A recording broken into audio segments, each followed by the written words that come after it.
Hi, and welcome back to Simple Treats. Today, we're going to do an American classic. We're doing pizza. Most people love their pizza. I don't know hardly anybody who doesn't. And pizza can be very, very fatty. So we do have a different type of pizza. It is no secret. People on types of diets usually use what they call fathead pizza. There are many different versions of fathead pizza. So I have in this bowl, which is microwave safe, some shredded mozzarella cheese, and I happen to use a flour called lupin flour.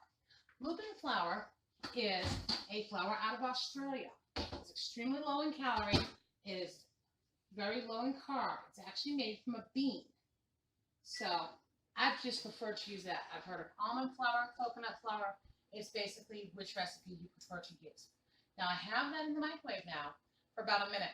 You need to melt that cheese and that flour together until you have a dough-like consistency.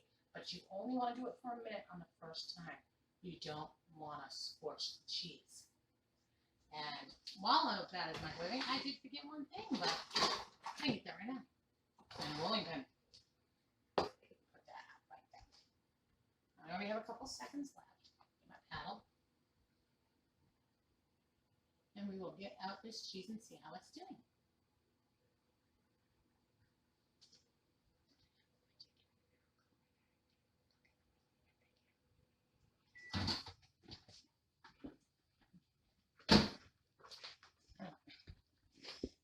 That is kind of melting together. Got to stir it a little. And it usually never melts in the first try. So we're going to put it back in the microwave in just a minute. And we're only going to put it on for 30 seconds this time. Just be patient. You don't want to scorch that cheese. This makes some of the best tasting pizza. And we'll put that. Now, when you buy pizza at any one of your commercialized pizza parlors that deliver, or you go pick it up, pepperoni pizza, it's one of America's most popular, pepperoni and cheese, no extra toppings, will cost you 800 calories a slice, approximately. Some are 5, some are 8. We'll go with the average of 6. Now, that's an awful lot. I don't know anybody who eats just one slice of pizza. Now, this pizza is very filling. I can get this pizza with all kind of meat topping. Today we're going to do Philly cheesesteak pizza. Before I have mentioned on my casserole video that you can use it as a pizza topping. That's what we're going to do. That has a lot of meat and vegetables in it, and a slice of this pizza will be under 200 calories. And that is about ready. Now, you're going to want to let this cool a little bit. Okay? But while I'm doing that, I've got some spices here. And I'm just going to sprinkle those on.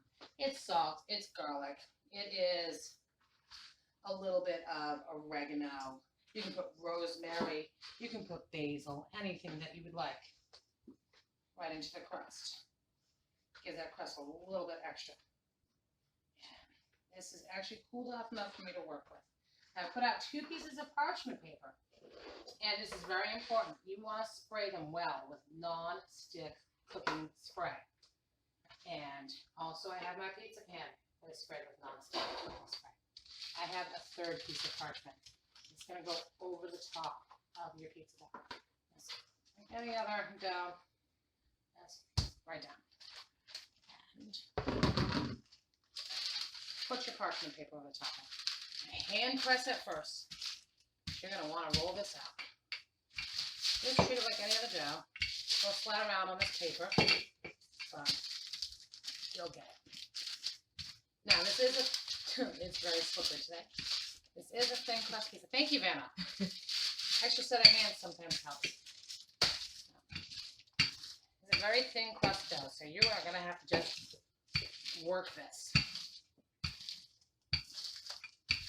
Yeah, that's okay.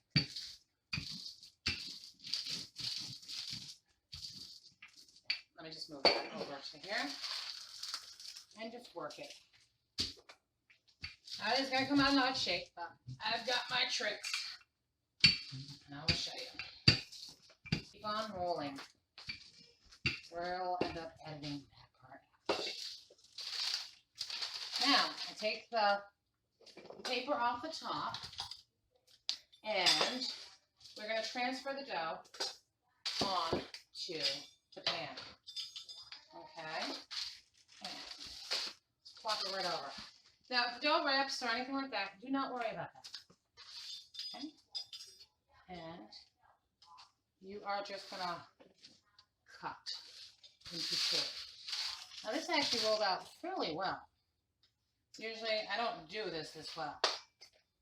Usually, I have holes everywhere and pizza dough, and I have to make up for it. But what you do is you just press. Actually, I have all this extra pizza dough. It usually does not happen. Just kind of take some of the edges, and if you want to extend it out and press it away.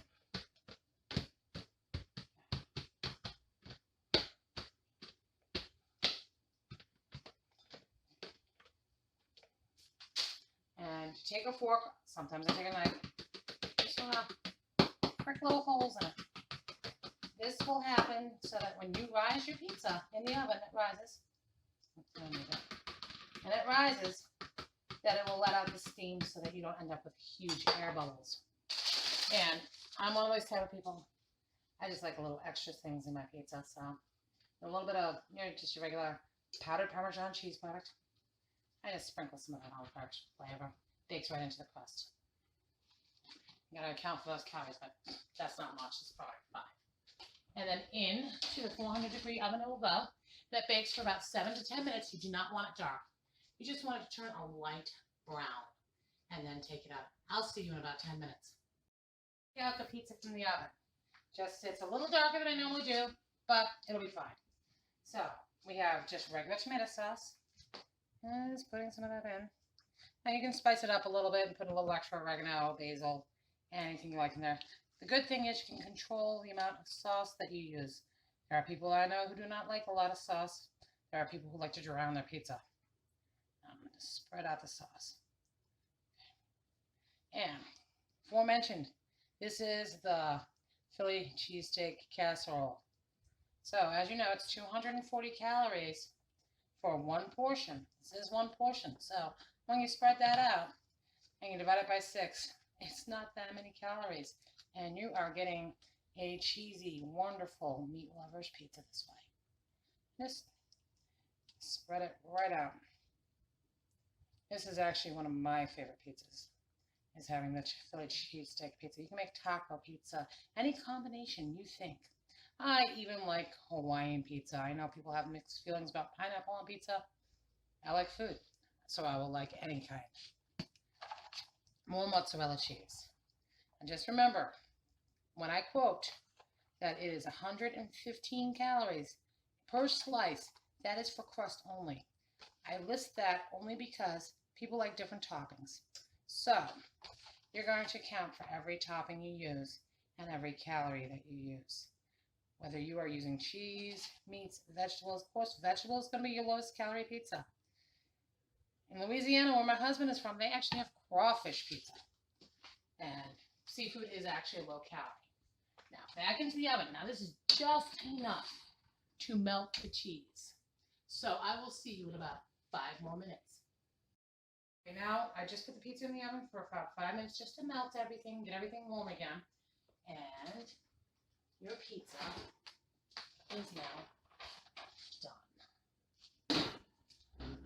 And because you did spray it with the cooking spray, it'll slide right off. As I said, it's 6 servings. So I will cut this immediately because I do not eat 6 servings of pizza.